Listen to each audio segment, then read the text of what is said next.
I'm kind of okay with where I am now. I mean, I don't need that much more. And so, when you've won the game, stop playing. I could take on more risk, but at this point, I don't really anticipate needing much more than I currently have. So I'm just as happy with a little bit of a smoother ride. You're listening to the Millionaires Unveiled podcast, where you'll hear the stories and interviews of everyday millionaires. We'll unveil their decisions, their strategies, and their current portfolio allocation. Now to your hosts, Clark Sheffield and Jace Mattinson. Welcome back to another episode of the Millionaires Unveiled podcast. This is episode number 251. Clark, how's it going? What's going on in your world? Dude, going well. How are you? Doing well, man. It is, I guess we're about to start school again for a lot of kids across the country and the world. It's a little nuts. It's sad. Summer's gone away. I know, so it's quick. It's quick, I know, man. You have any travel for us this summer? Or you No, we don't. Not for the rest of the year. Do you guys? Yeah, we got one more little trip. It was planned for July, but some things kind of changed that, so we're going to take it here in August. But that's it, dude. I'll be kind of wrapping up and already kicking around a bunch of the fall plans. It's going to be a busy fall for us. 3 kids now and school for 2 of them. So it's busy. It's busy, man. So we were talking a little bit before the show about target date retirement funds. The good, the bad, the ugly.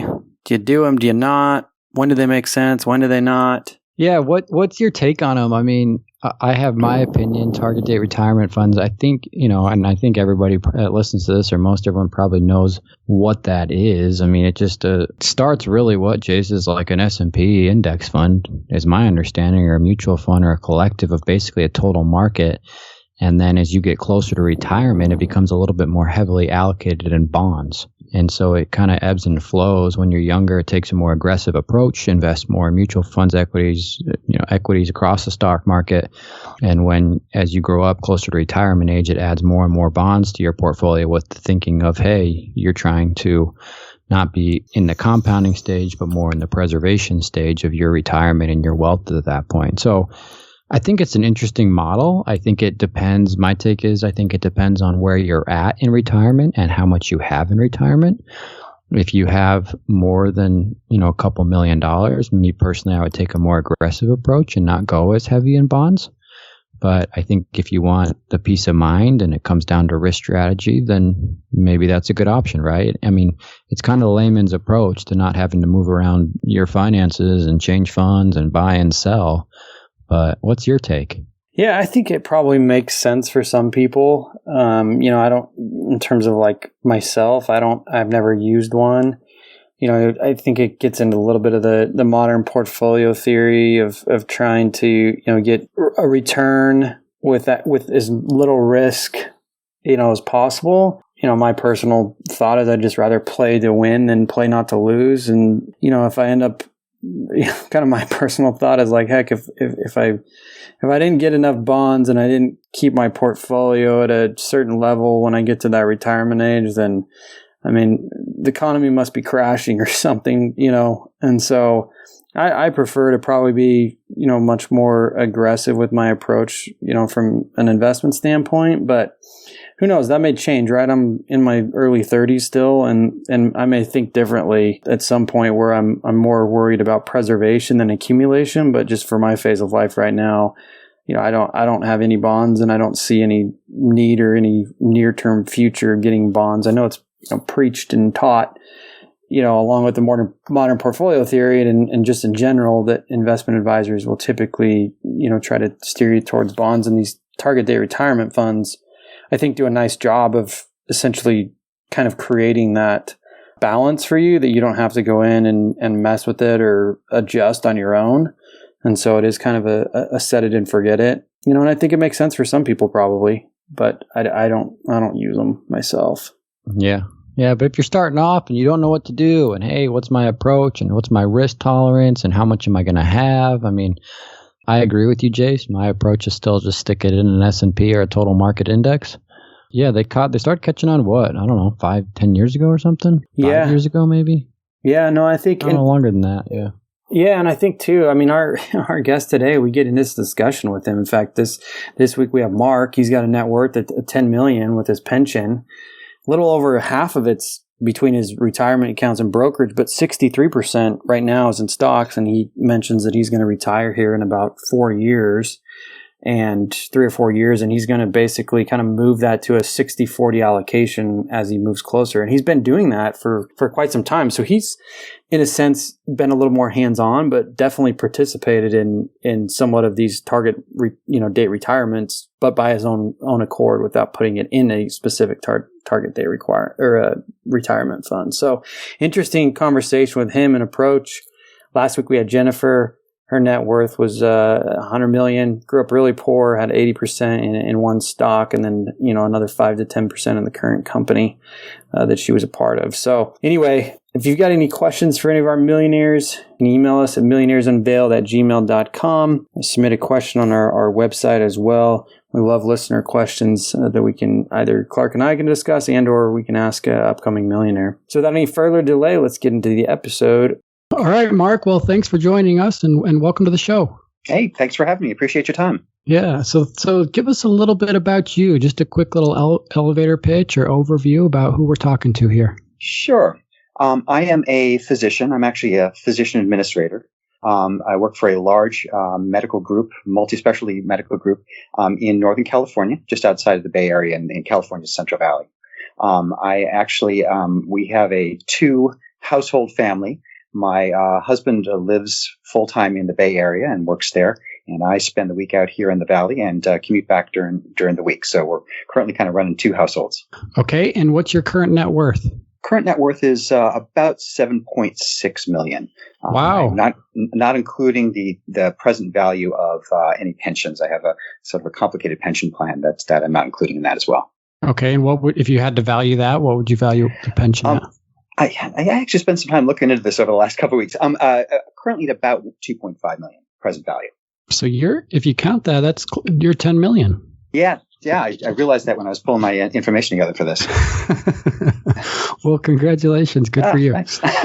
So we'll take out the 2.4 or 5 or 6-ish for the pension, but the 7.5-ish, how is that broken up? So about 5.5, 5.6 is in various investments, and about 2 is in our 2 primary residences. It's been kind of a nutty year, obviously, for real estate, so that has gone up fairly rapidly. So the 5.5 that's mostly in the stock market then? That is so. The 5.5, the way that breaks down, I have about 3 or so in a brokerage account, which is split out currently about 68% stock and 32% bonds, and I've got 20,000 in cash kicking around in there as well.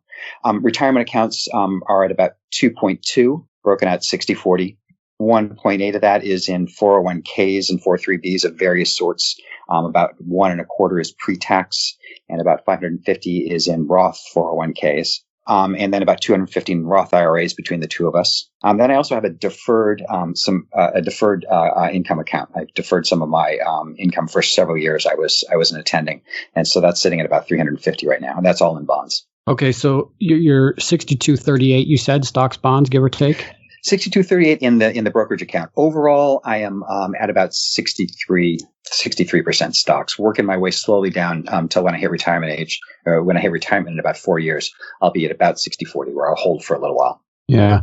And is that mutual funds, just index funds, I assume? Yeah, essentially almost all all index funds, and most are just total market index funds. Within the 401k options, there wasn't really a total market, so I've put a couple other things together, but they're all kind of broad. Right.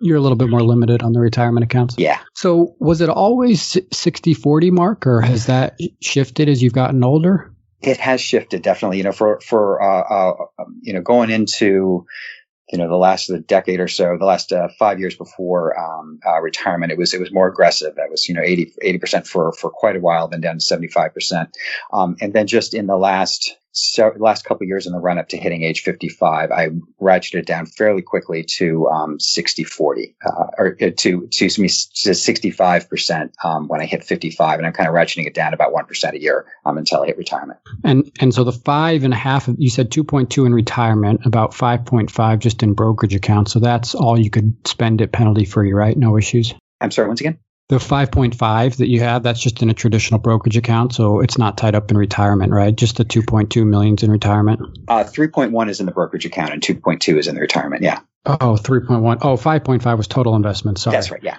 Yeah. Okay. So I've asked this a couple times to people to some of our millionaires who have a higher net worth, because I just think it's interesting to get your take. So Yeah.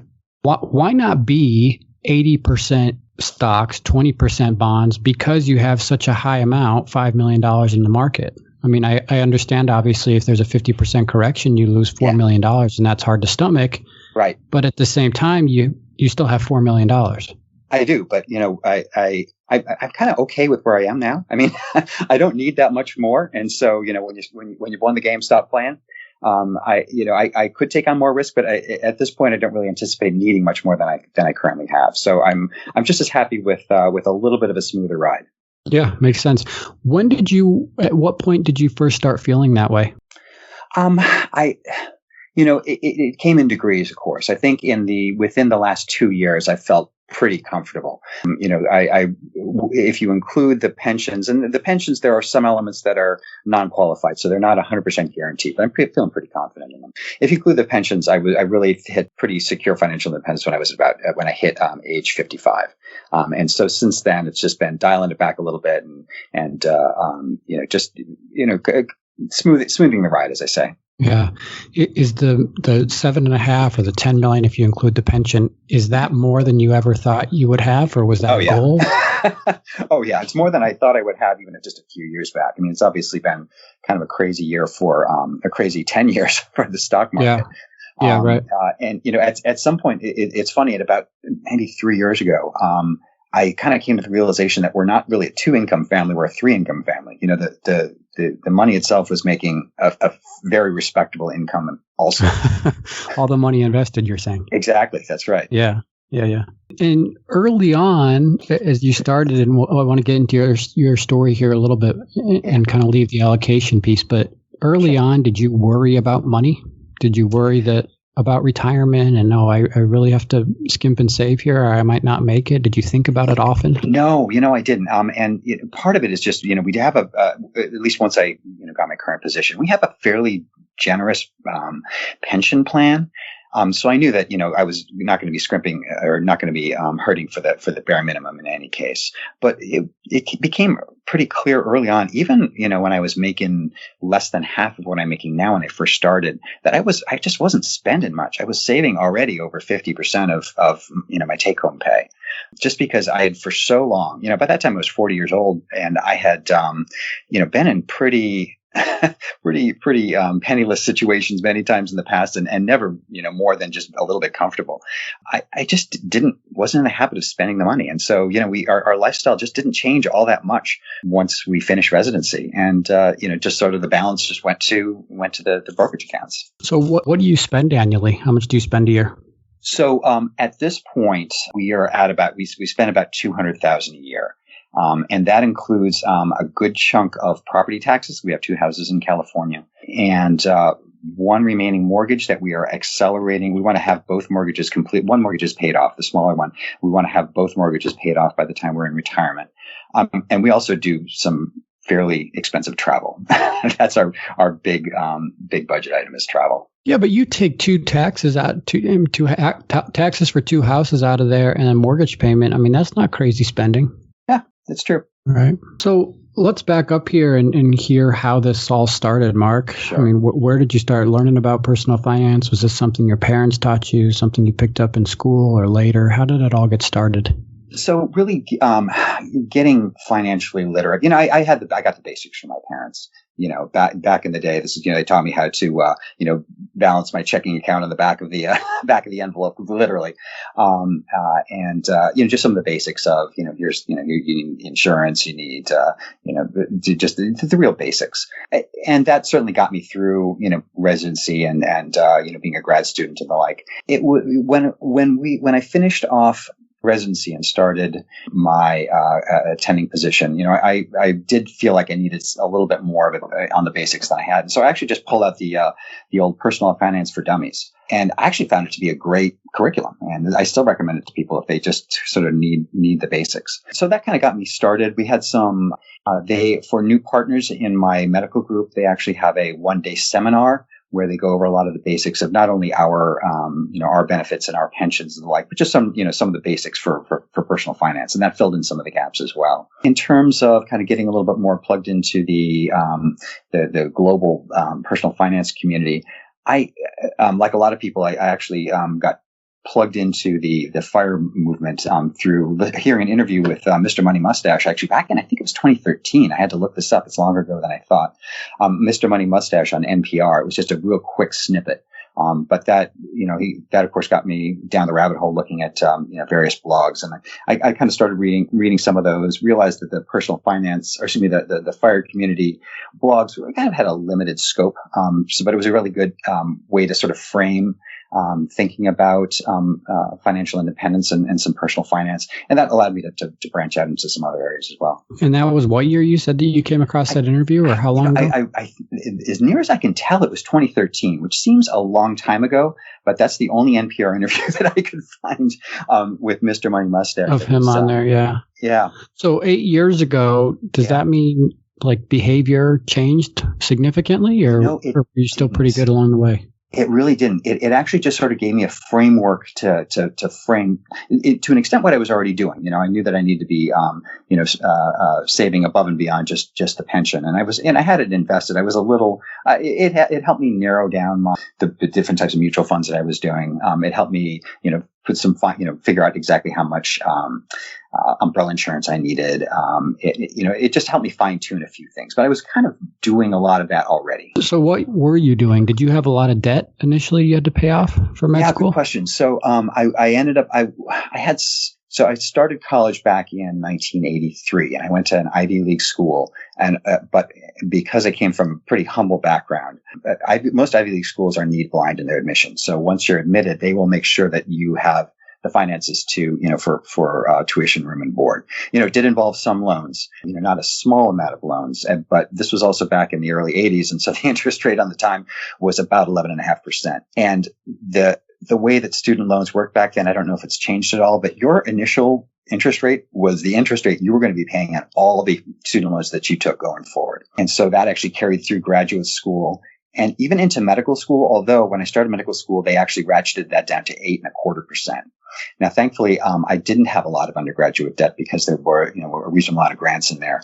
And I decided, though, at that point that when I went to medical school, it was going to be a state school. I was done paying for expensive private degrees. So I ended up going to UCSF, University of California in San Francisco, which is a state school. And so it was extremely cheap. So I actually finished off medical school with, I'm thinking that among three degrees, I'm thinking it was around $90,000 if I remember correctly. So not terrible for someone with, 3 degrees, including medical school. Yeah, agreed. And how long did it take you to pay it off? About 2 years. Wow. So I prioritized when I first started, were I had to get a new car fairly shortly after, I started because my beloved 1987 Volvo wagon was just getting too unreliable and the air conditioning didn't work. And if you know California Central Valley, you know that air conditioning is not an option. So I had to get a new car, and I did the stupid dealer-based financing, and so it was a fairly inexpensive car, but I ended up paying about $33,000 total for it. But that was priority to pay that off as well. So I paid off all my student loans and my car loan within about 2 years of finishing, which was just as well because that was right before the, that was on the downswing in terms of the the stock market. So I was just as glad to actually be putting that money towards paying off debt. Yeah. Wow. Good for you. So then you pay off this debt, this 90 grand-ish. Yeah. And then what happens next? Do you start maxing out retirement accounts right away? I was already maxing out. I was maxing out retirement even back in residency. Yeah, that was. Oh wow! Wow. Yeah, it's funny. So we're first day interns.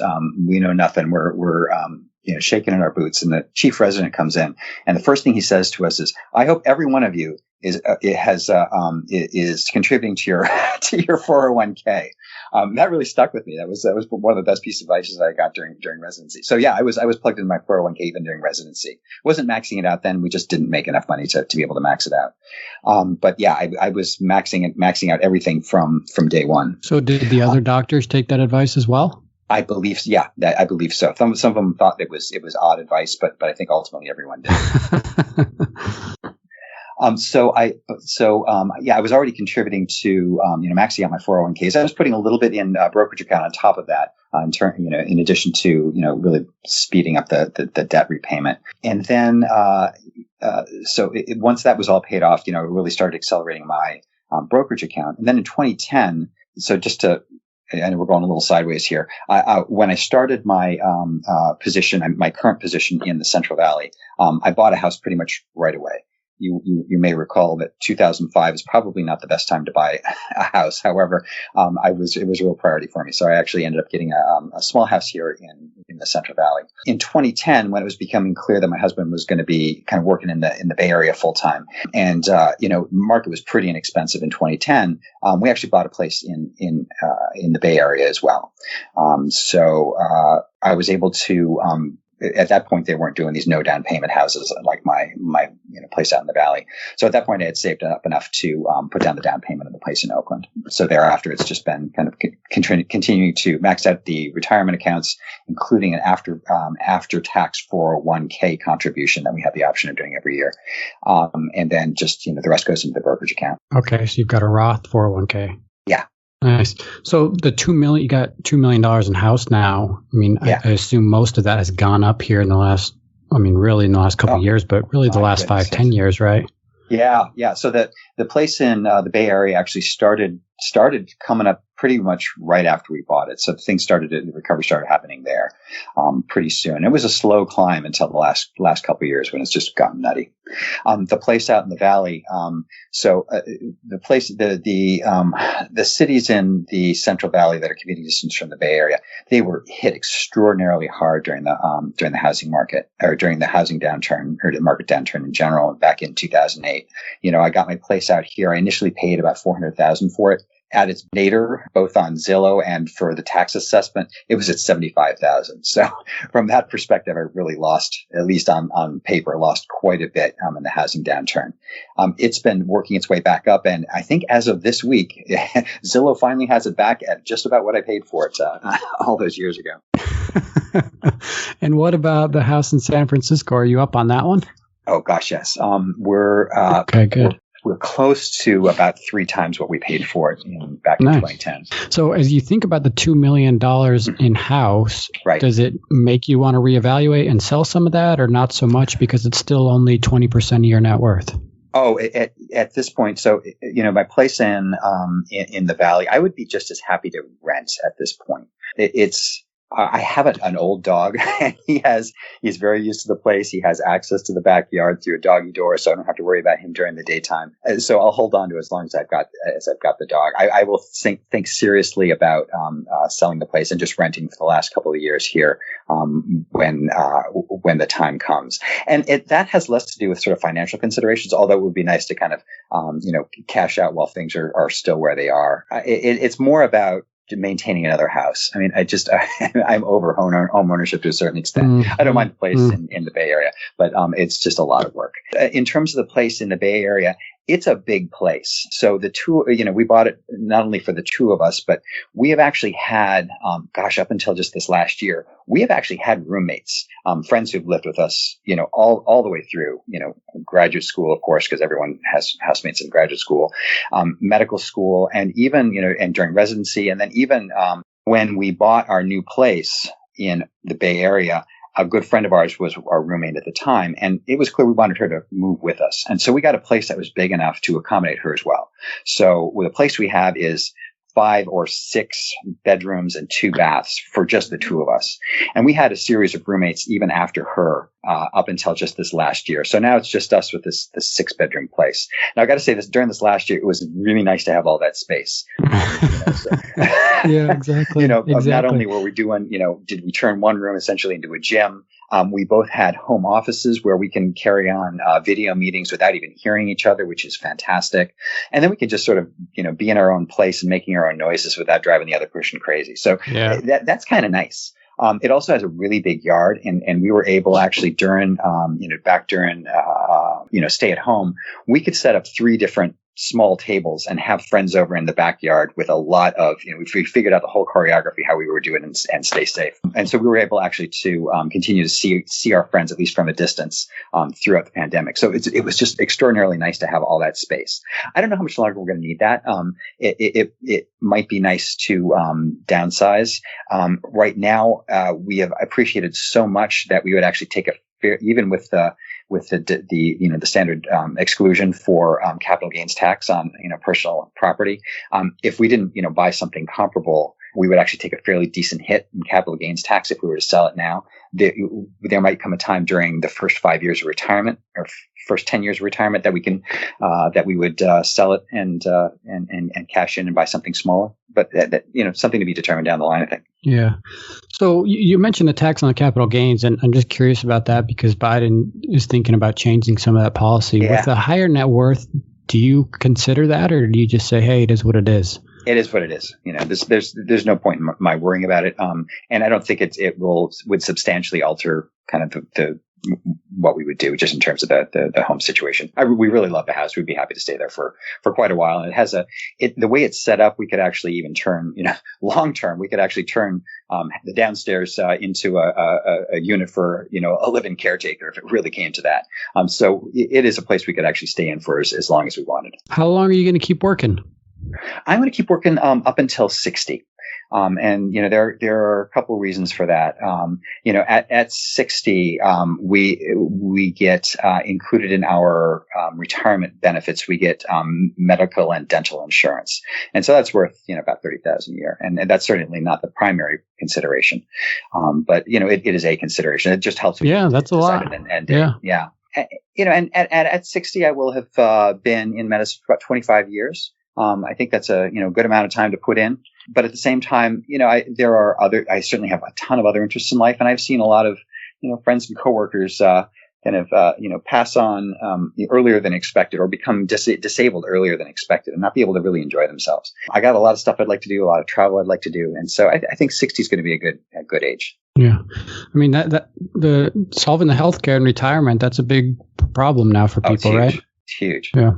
All right, let's take a quick break from the show and thank Gusto for sponsoring today's episode. A lot of people dream of having their own business, but by having their own business, that also means running their own business. If you're living your entrepreneurial dream but struggling with the tedious administrative tasks, whether it be HR, payroll, employee benefits, or anything else, let Gusto help. Gusto offers all-in-one payroll and HR for growing businesses. From full-service payroll and benefits to team management tools and more, Gusto makes it easy to support your hardworking team in one intuitive platform. Whether your team is in person, remote, or a combination of both, with Gusto, keeping your team on track is easy. So join the more than 200,000 new and growing businesses that are using Gusto to build a great workplace for their employees. Right now, Gusto is offering our listeners 3 months free at gusto.com/unveiled. That's Gusto, Gusto. Get easy payroll, benefits, HR, and a happier team. So go to gusto.com/unveiled for your first 3 months free. Again, that's gusto.com/unveiled. So thanks to Gusto for sponsoring today's show. So how does the pension work for you? I mean, please correct me if I'm wrong here, but I haven't heard of many doctors that have a pension. Yeah, so we are actually a very large multi-specialty medical group. And so we, and it's physician run, and the group has been around for 70 years, and it really takes care of its docs. So the benefits are just fantastic. So we have actually a kind of complex pension system. It has many branches. The mainstay, of course, is just a standard pension that can kick in as early as age 65. It's based on your highest annual compensation, and with a multiplier for the number of years you worked there. So it's like 2% per year for the first 20 years, and then down to 1% a year. So I'd be looking at around 45% of the highest annual compensation. Now, there's a limit actually to what they can use for a highest annual compensation, just based on federal law. It currently stands at $285,000. So it would actually be 43% of $285,000. Now, that is the main pension that kicks in at 65. And actually, you have the option of delaying that up until age 70 with kind of the standard 8% increase per year, just like Social Security. So if I put that off till 80, it would be, considerably better. The other parts to pension, when you hit age 60, you can take what they call early full retirement. And that is you can actually start drawing on a pension that comes from a different source that doesn't have that $285,000 cap. So I would actually be pulling in, 45% of, my current salary, which is kind of what I live on now, or even less. So I won't have to touch any of this for that first 5 years. And then because of that $285,000 cap, on the pension calculation, the medical group actually also kicks in just a single payout chunk of change when you hit age 65 to make up for that difference if your base salary is over that $285,000. So that will probably, after tax, when I hit 65, spitball, and it'll probably be around $1.25 million. So but you'll get it in one lump sum. Got to get one lump sum at age 60. Actually, the total is actually about 2.5. But 50% of that will go for taxes. So it'll be at about, 1.25 after tax that I'll get at 65. So kind of the way that this is, my trajectory here is then from 60 to 65, take the full early retirement. I won't have to touch anything else. Hit 65 and then take that lump sum. And, it's sort of just a conceptual game.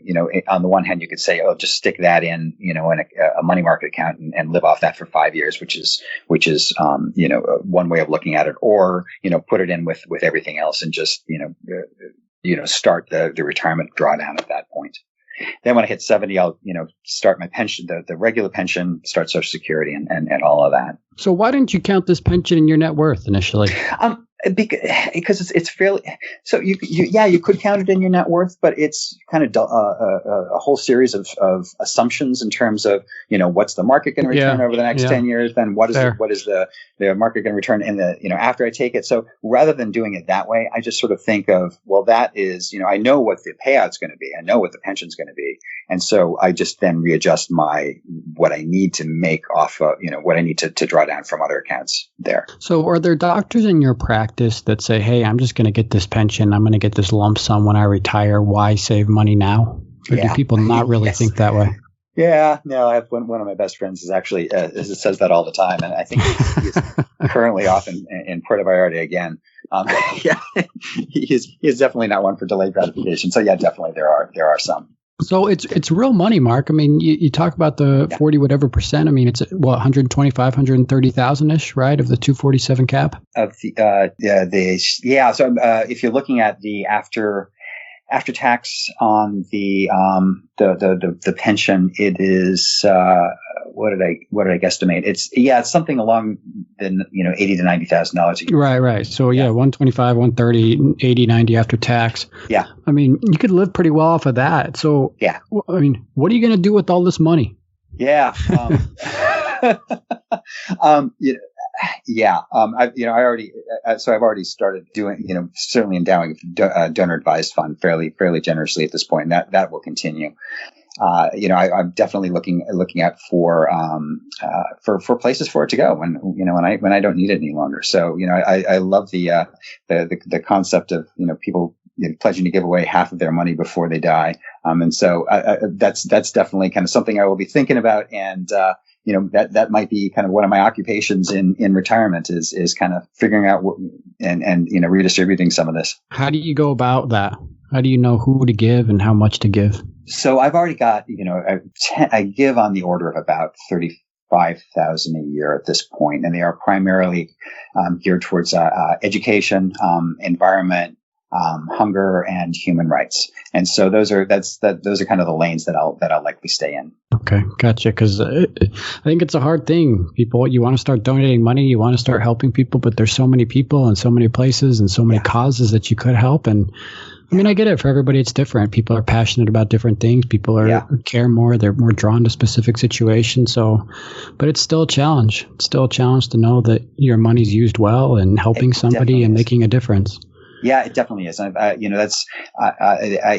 do take a reasonable amount of time when I'm find out about a new organization, a new potential charity to really do some research on how much of the money is going to what they say, where they say it's going, and what are the outcomes of that money. Right. So as you look back here on your life, I mean, obviously you've done phenomenally well both in your career and financially. Are there a few mistakes or things you wish you would have done differently along the way? Oh, from a financial perspective, I think the big ones are, so in terms of the overall trajectory of my life, no regrets. I mean, I certainly took a lot of, detours and took me a long time to get there. And there's certainly, my master's degree, I will never use that again in any professional capacity. But, it's hard to look back and with regret on really any of the things that got me to where I am. I don't know where I'd be where I am if I hadn't gone through a lot of these kind of detours. And it certainly has been, life enriching to have studied all of these various things and had all these great experiences. So no regrets there. Financial mistakes are, just some of the classics. I really bought into, the housing market out here in the Valley was kind of on its asymptotic upslope of the boom and followed by the bust. Mm-hmm. And I really wanted to jump on that as soon as I can. Right now I tell people when you're joining the group, rent for a year or two and really kind of, see where you want to be and, see what the housing market is looking like. And I certainly didn't take that advice. I literally bought my house within, 2 weeks of starting my position out here, with the mind of, it's just going to keep going and up and up. And so I want to get in early. And that's just obviously a classic mistake.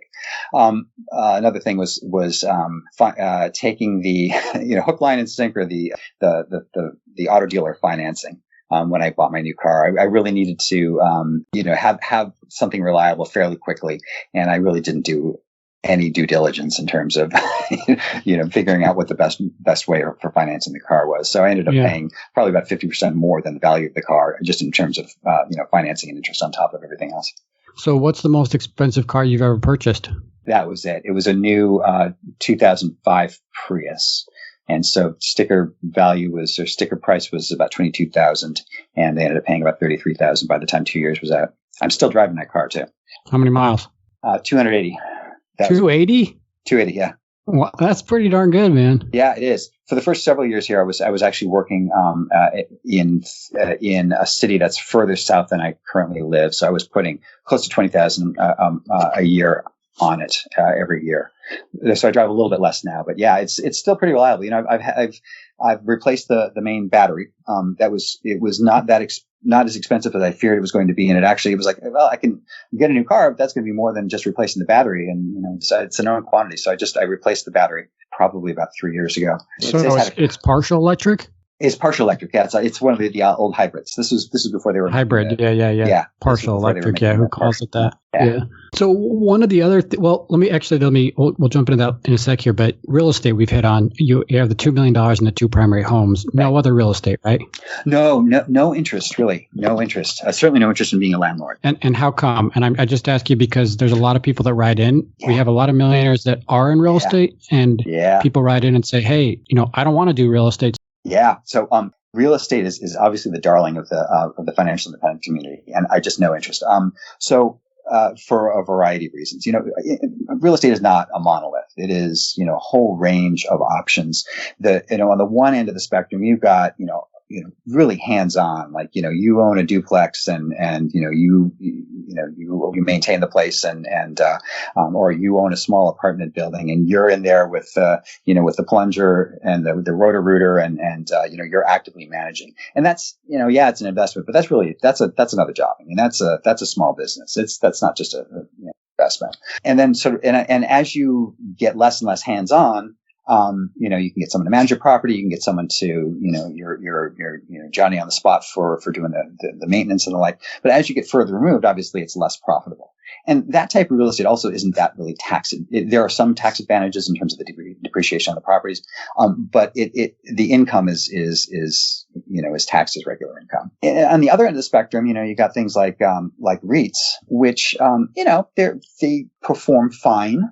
As well as probably any other investment. But again, they're not necessarily tax advantaged depending on the type of REIT that you have. And they might be good for diversifying your portfolio to some extent. So, it's that end of the spectrum might be something I might be interested in looking at later. But in terms of the owning actual properties, not so much interest. Also, it's kind of the opposite of what we're doing with these, broad-based mutual funds. It is extremely not diverse. It is, you've got one or maybe a few properties probably in the same housing market. If something goes wrong in that area, that housing market takes a dive, or you get some local depression or catastrophe or something.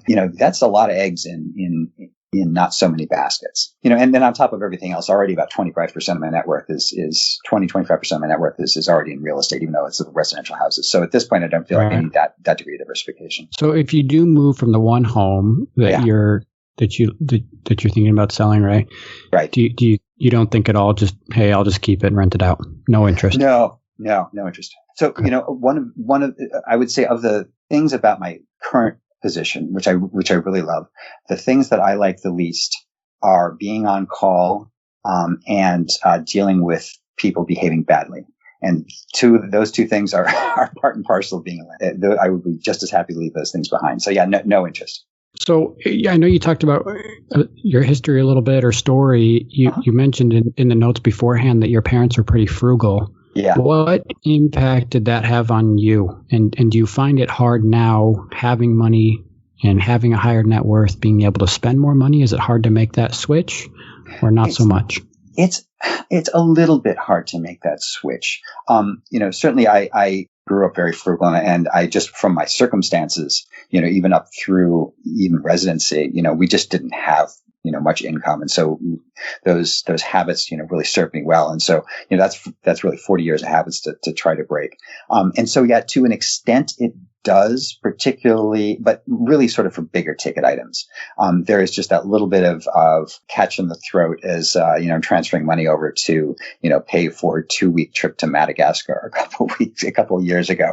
But really that's fairly brief, especially when I know what that money is going for. So I don't really have that hesitancy so much to spend the money. But I also know that with my background and I know how to cook rice and beans. I know how to, live extremely inexpensively. So, that's, while people tell you to be cautious about your ability to be flexible in terms of your income if something goes wrong, I know very well that I can make that flex. Yeah.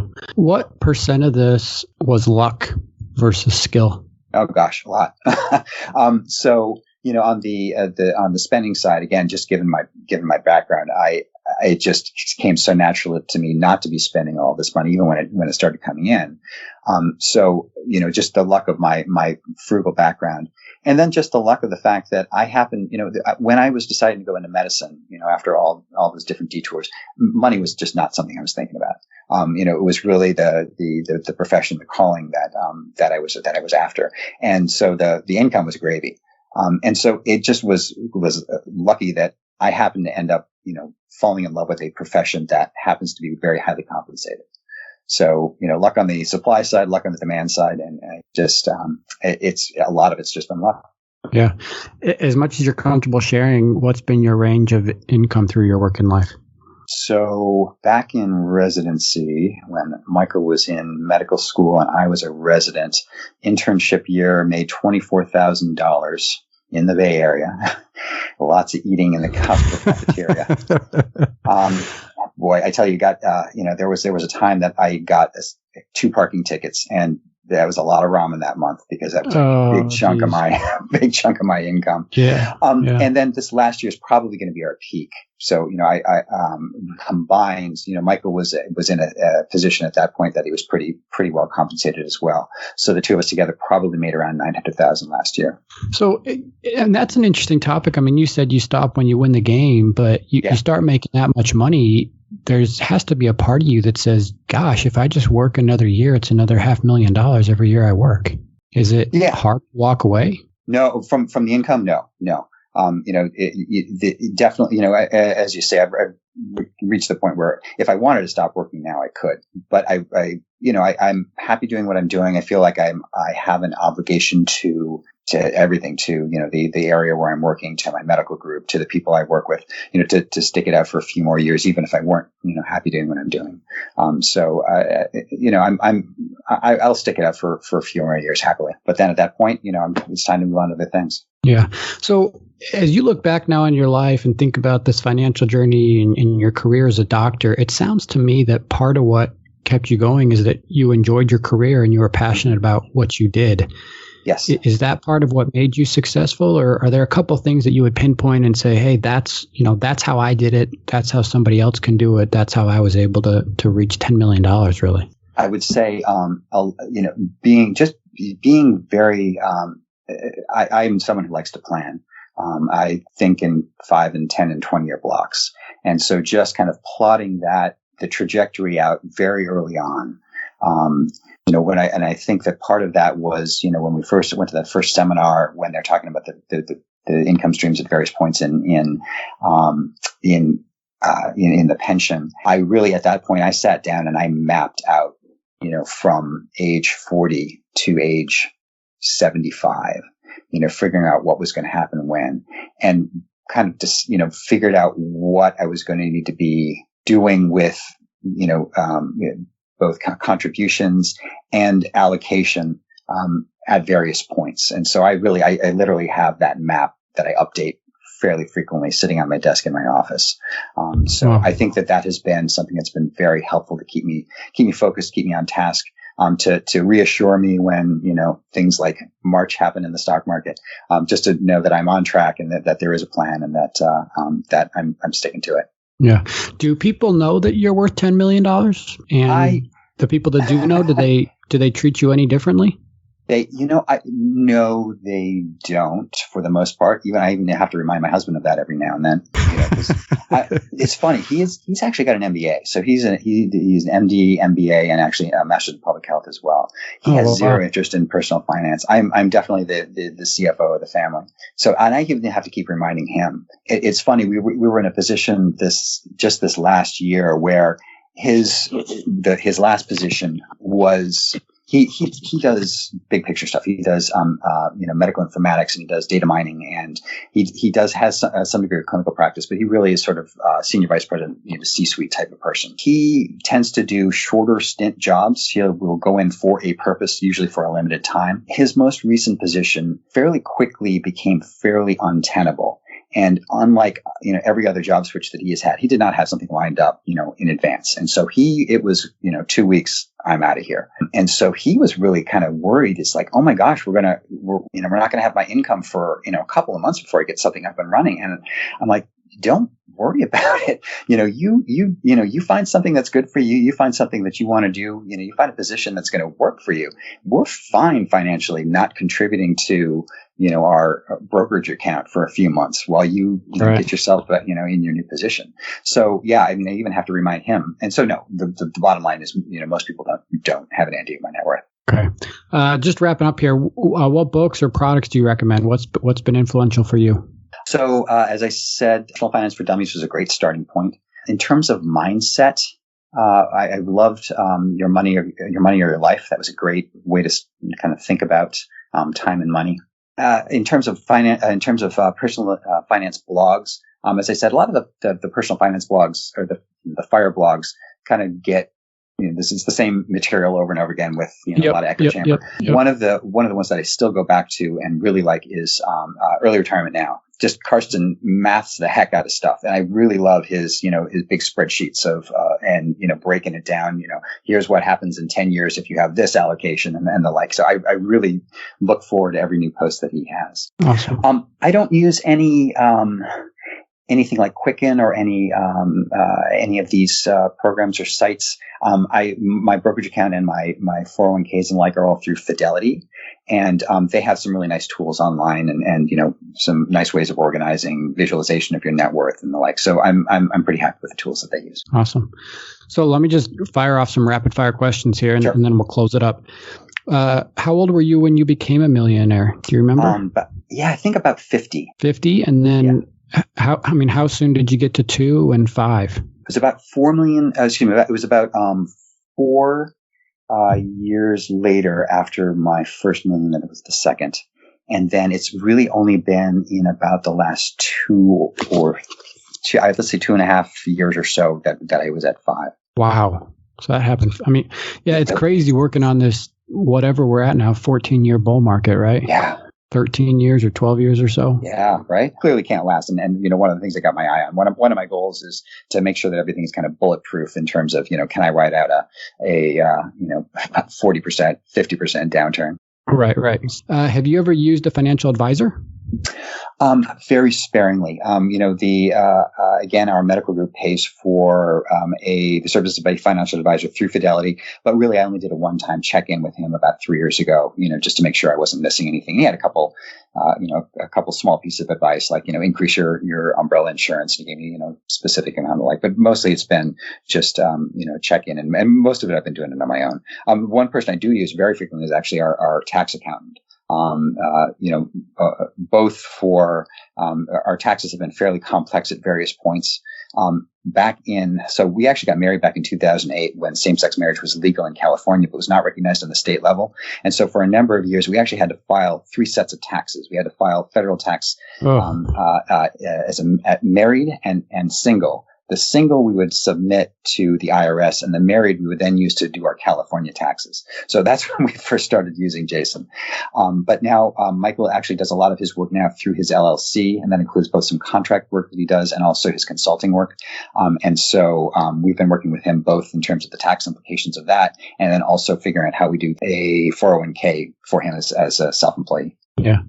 So last question here. What does it mean to be happy and fulfilled to you, and has the money brought you happiness? I would say I've been happy at most points of my life, even when I'm working on subsistence wages.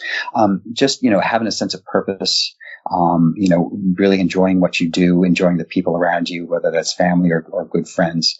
So that's been kind of a constant throughout. What the money has done is really let me just have some fabulous experiences. I mean, I mentioned the trip to Madagascar. We do, we go to Europe, at least once a year. We go to Hawaii, at least once a year. And, at this point, except for this last year, we've been doing kind of a big adventure trip every year as well. And so just some of those, I'm getting a chance to live the National Geographic of my youth, and I just enjoying the heck out of it. And that's just not something I could do, obviously, if I didn't have the resources. Yeah. Well, good for you. And thanks for joining us, Mark. Super interesting story. And I'm just going to say you're at 10 million here, but 7.5 without the pension, about 10 with the pension. So thanks again for coming on. Thanks for sharing your story. Really appreciate it. My pleasure. It's been really great talking to you. Thanks for listening to the Millionaires Unveiled podcast with Clark Sheffield and Chase Mattinson. For more stories, investment opportunities, and information, check out our website at millionairesunveiled.com. See you next time when you'll hear from another everyday millionaire.